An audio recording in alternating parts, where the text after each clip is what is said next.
Салық және бюджетке салынатын басқа да міндетті төлемдер. Қостанайлықтардың 90% жалпыға бірдей декларациялауды тапсырып үлгерген. Кірістер департаменті соңғы мерзім 15 қыркүйек екенін еске салады. Тұрғындар өздерінің кірісі бойынша электронды түрде есеп беруді осы уақытқа дейін іске асыра алады.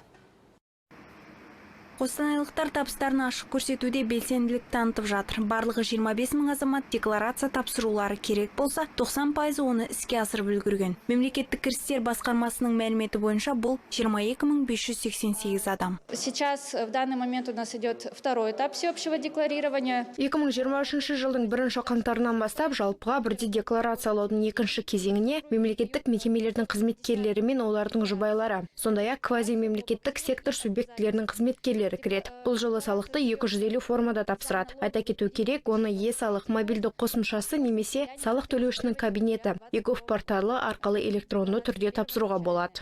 Жалпыға бірдей декларациялауға көшудің көздегені көлеңкелі экономикаға жол бермеу. Сыбайлас жемқорлықпен күрес үшін жеке тұлғалардың табысы мен мүлкіне тиімді бақылау жүйесін құру. Сондай-ақ салық пен бюджетке төленетін басқа да міндетті төлемдер жинауды қамтамасыз етудегі мемлекеттік рөлін күшейту екендігін айтады сала мамандары. При возникновении вопросов вы можете обратиться в управление государственных доходов. Осы мәселеге қатысты қандай да бір сұрақтарыңыз болса, Қостанай қаласы мемлекеттік кірістер басқармасына жүгінулеріңізге болады. Мобильді қосымша арқылы азаматтар жалпыға бірдей декларациялау шеңберінде құжаттар тапсыруды, банк бөлімшелеріне бармай салық төлеуді, салық берешегін тексеруді, мүлік, жер және көлік салығын есептеуді жүзеге асыра алады. Айта кету керек, декларацияны қағаз түрінде тапсыру 15 шілдеде аяқталады. Қала тұрғындары өздерінің кірісі бойынша электрон түрде есеп беруді қыркүйек айының 15-іне дейін іске асыра алады. Ал келер жылы декларациялаудың 3-ші кезеңі басталмақ. Ақбота Дүйсенбай, Руслан Жабаев, Қостанай телеарнасы.